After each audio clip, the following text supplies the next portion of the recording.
at Tulane, I was the protein shake maker. So I made my own every day. Here I got somebody that makes it for me and puts my name on it. And you got to be careful when they put your name on stuff, though. Well, in some regards, yes. In others, not so much. All right. Day 4, second day of pads. Some good, some areas we got to get a lot better. Rolling a lot of different groupings in, whether it be with the O-line, receivers, just trying to foundationally teach how we want to play the game and install what we're doing. Today was a little bit of a red zone day, a little bit of a third down day at the end of practice. You guys, I think we're still out there for the tempo part of practice that we do. So all in all, some good. We got a long way to go. I mean, I'm glad it's March because we have a lot of work to do to have any opportunity to be successful this year. One nice thing today, head coach Spurrier here. Fun having him out. He got to address the team for a couple minutes after practice. I think so rare and unique to have, a Heisman Trophy winner and a head coach that won a national title at the same school that happens to live in town. So really neat for us, and just hearing him address our guys about urgency towards winning and what that looks like. And then also had Bob Stoops here. So obviously I worked for Mark, his brother, and Bob coordinated here before becoming a head coach. So really, really awesome for maybe more cool for me as a coach than even our players. That some of them probably don't recognize how neat it is to have a combo like Coach Spurrier and Coach Stoops here. I think Coach Spurrier won 6 or 7 conference championships here, I believe, right? And I think Bob won 9 or 10 in the Big 12. So pretty impressive resumes by both those guys. But we're very privileged to attract people like that here that have coached here. And then, as you've seen our coaches clinic, we're going to have Coach Meyer back and Liam Cohen and John Gruden, which will be fun as well. So anyways, y'all don't want to hear about all that. With that, I'll open up to questions. First 2 days of practices, how would you assess the physicality? I thought Saturday was solid. I thought today was inconsistent. I thought at the end it turned up a little bit. Inevitably, we ended practice day in a red zone period. It's inevitable when the ball gets in the red zone, everybody's a little more physical because defensively you want to box them out and not let them in, and then offensively you see the paint and you want to go score. But I think we have a long way to go in every area, physicality being one of them. Do I see flashes of us being physical? Yes. Is it down in, down out to the standard we're going to have to play at to be competitive and win this league? No, not yet. Is that the biggest thing you'd like to see improve? Just the physicality, maybe attention to detail, and what else is there for you? Oh, gosh. We don't have enough time to talk about everything I want to see improve. But yeah, I mean, to me, it's consistently straining with intent and doing the right thing over and over and over. Like you have to, I say this all the time, but most football games aren't won, they're lost. You can't beat anybody until you don't beat yourself. We're a long way away from being a team that doesn't beat ourselves. I've watched this practice 4 times now, and we're green. It's 50-something new players and not a ton of returning starters. I think we lost 7 or 8 on each side of the ball of returning starters. So it's just a very young, unproven team in so many areas. And so I think consistency would probably be my biggest in every part of your game. Lining up right, doing the right thing, playing with physicality, executing your job at a high level, and being consistent in that would probably be where I feel like we're not anywhere near where I'm comfortable. As a coach, how much patience does that take for you? And when did you kind of come to terms with the fact that this would be a process, not really an overnight thing? It's always this day and age in college football. Every team is so new that you have to completely act like nobody's ever heard the message before. The installation, the core values of what you want to be about, you have to act like everybody's brand new. This year, everybody is. So it's a little easier to remember that. But I think the world we live in now, every year it's a new year and it's a new team, and you can't assume anything. I'm not patient at all. I'm just not. And I understand, people want to talk about long-term and process and all this other stuff. And I got it. I'm good. There's a process to everything you do. But, the process I want to do is win right now. like today. And I'm a little uncomfortable because we're so far away from where I want us to be that I just, I'm not gonna lie, I'm a little on edge, and it's just we're so far away. We're gonna be fine, but we're just so far away that we can't be casual, we can't be complacent, we can't be lethargic. We have to be urgent and fiery and passionate, and we've got to compete every day, and we got to strain. And that's my biggest concern now is like, well, guys just strain over and over and over again. What about it being a player-led team? Even Brad last week was talking about maybe trying to get more guys vocal, or when the team buys in, the teammates will step up too. Just how are you seeing those? Yeah, I'm a firm believer there's 4 levels of leadership. Level 1 is lead yourself. Everybody's tasked with leading themselves the right way. I'm not asking everybody to lead others or influence others yet. That's like graduating to something really high, right? We got some guys that are trying to.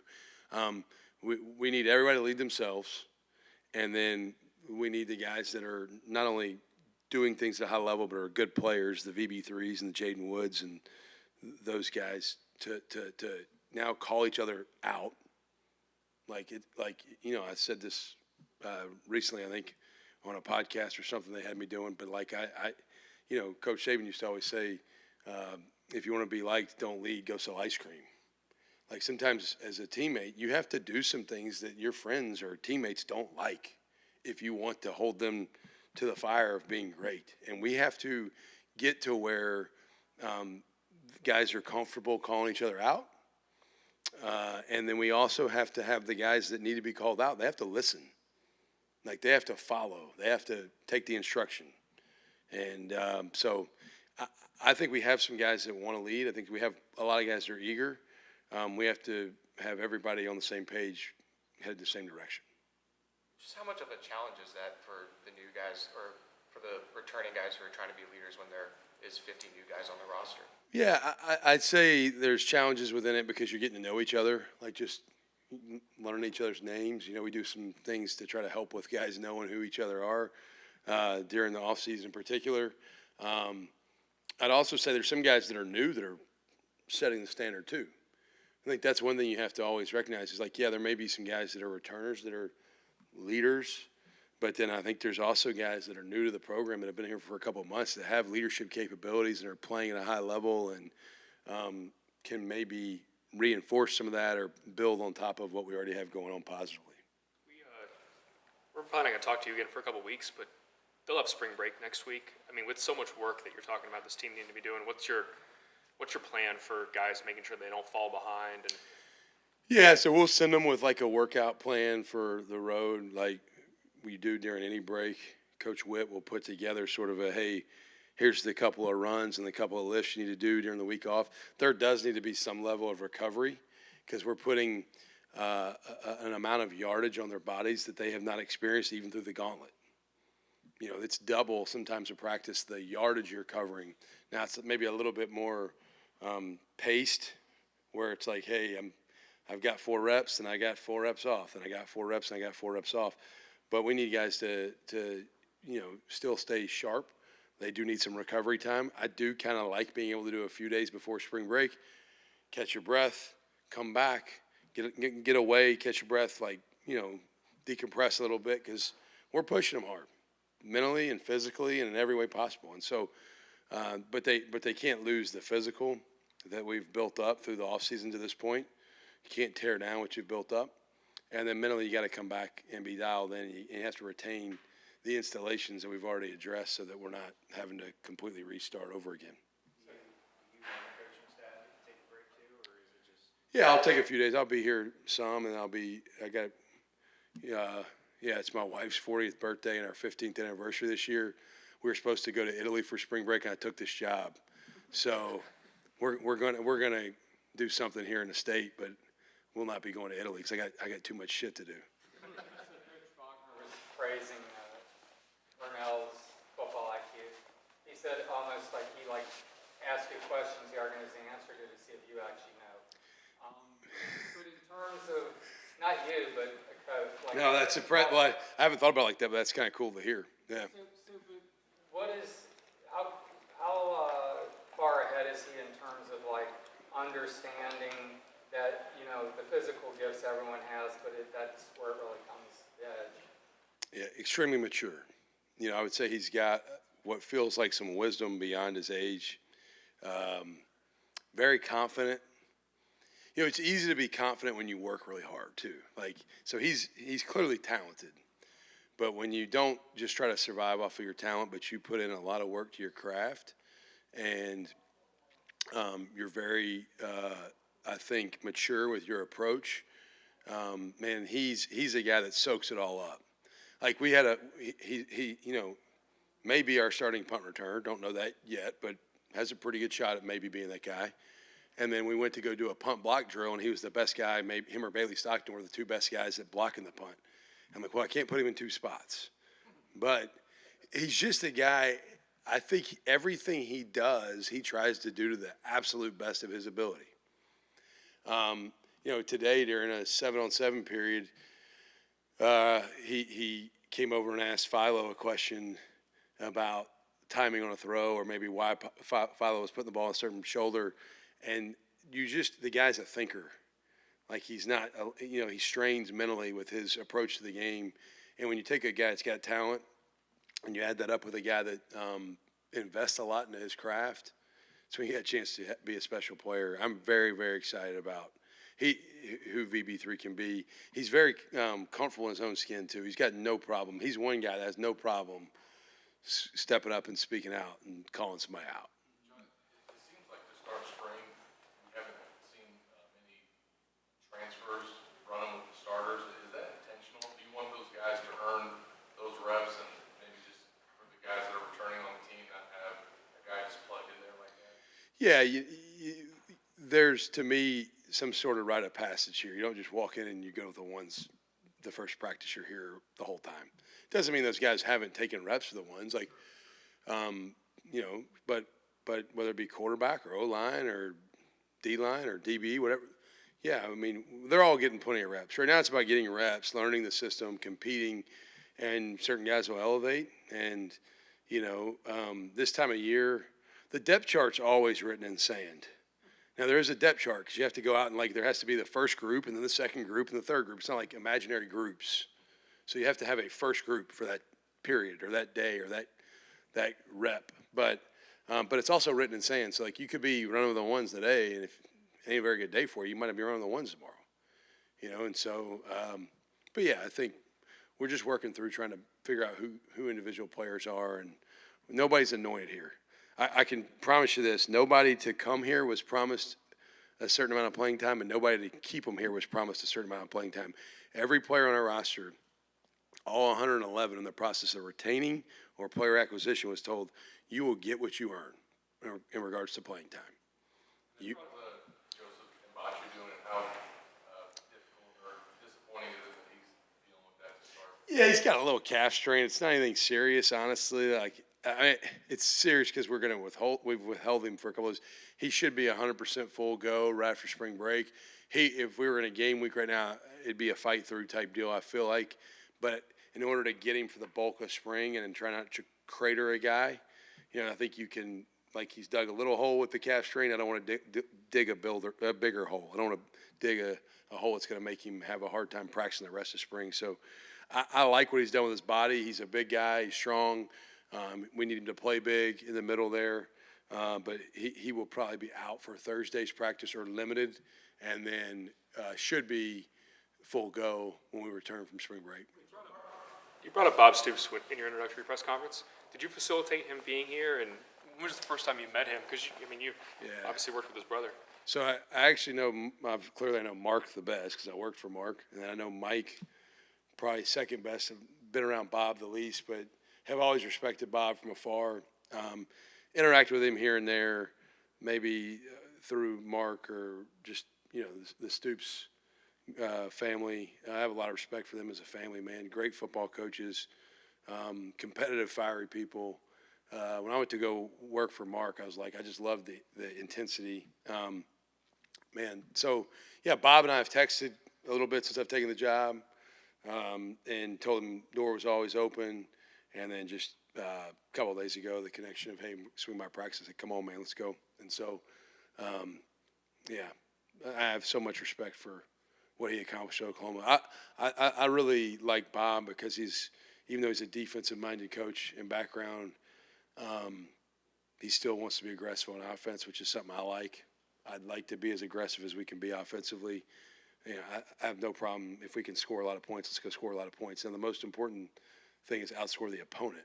And sometimes complementary football, you may dictate you have to play the game a little different. But I think Bob always seemed to have no problem adjusting or adapting how he played offensively just to make his team better. With regard to the offensive line, you got 2 days in pads so far. Who's impressed you so far? Man, there's a lot of guys that have impressed or flashed, like, Bryce Lovett is one of the returners, is kind of flashed. At times, to me, Dice has looked decent to me at times. Zan has looked good.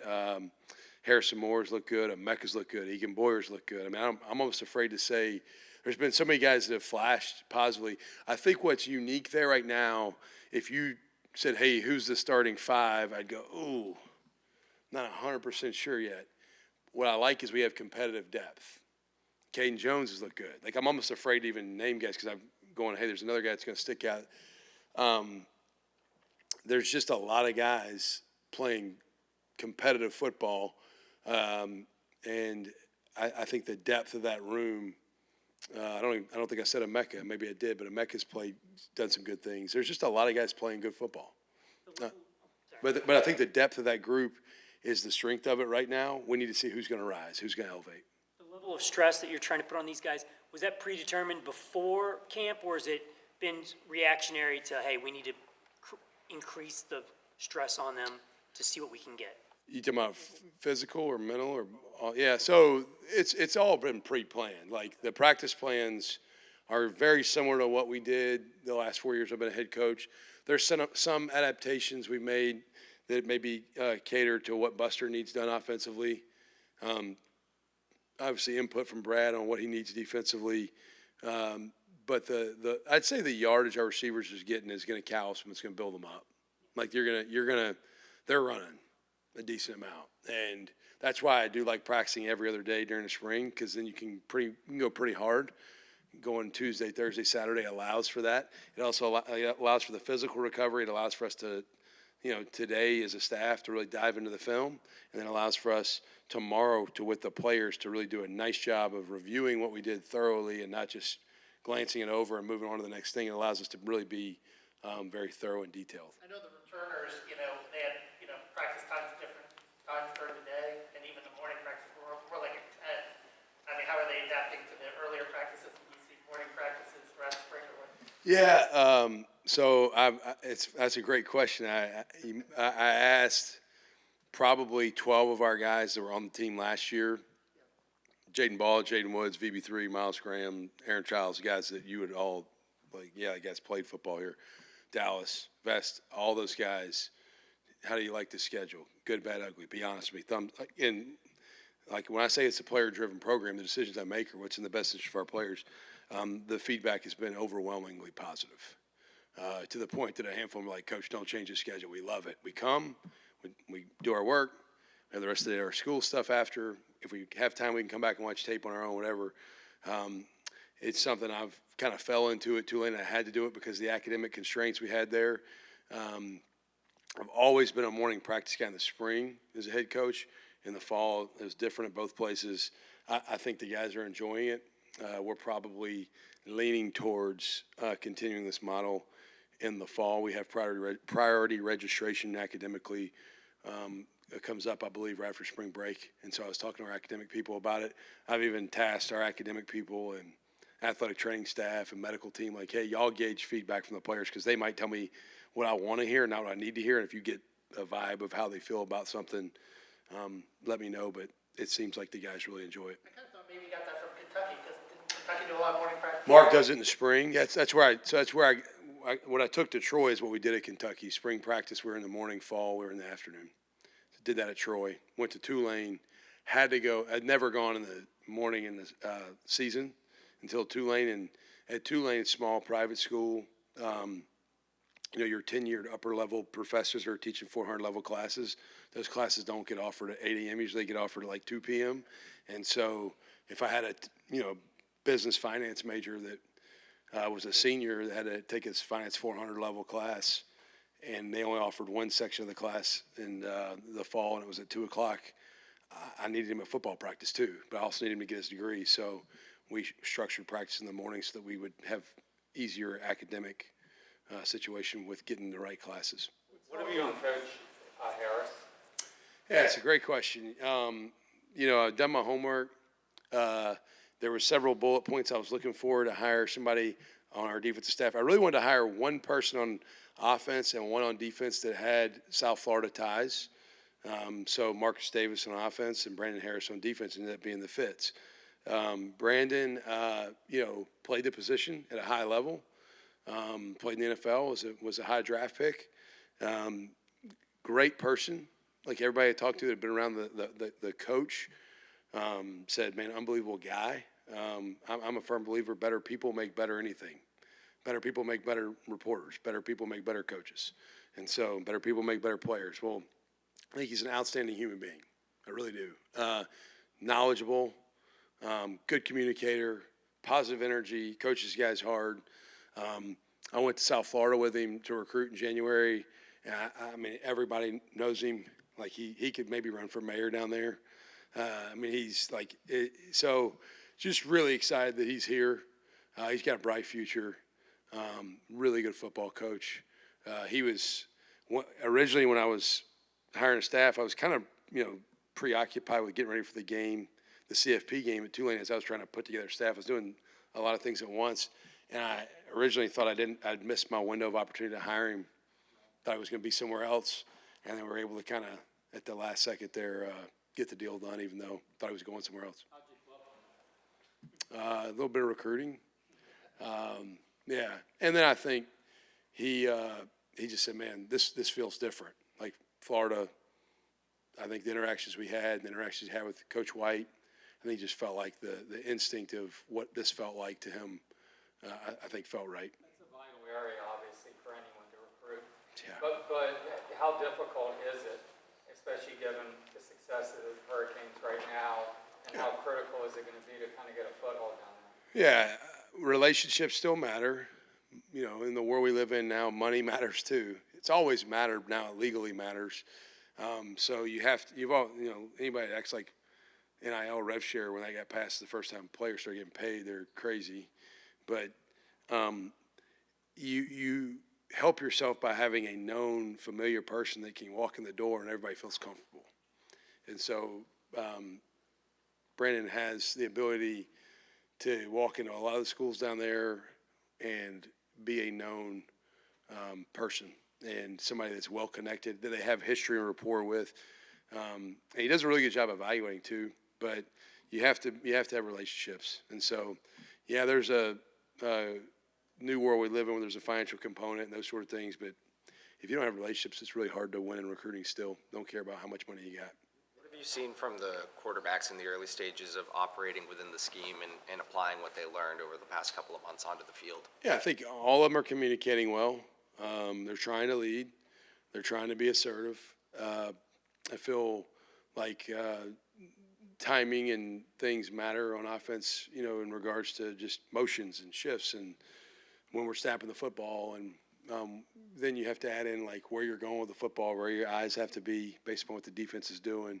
But I think all the guys are doing some really good things. Long way to go. Philo have a really good day Saturday.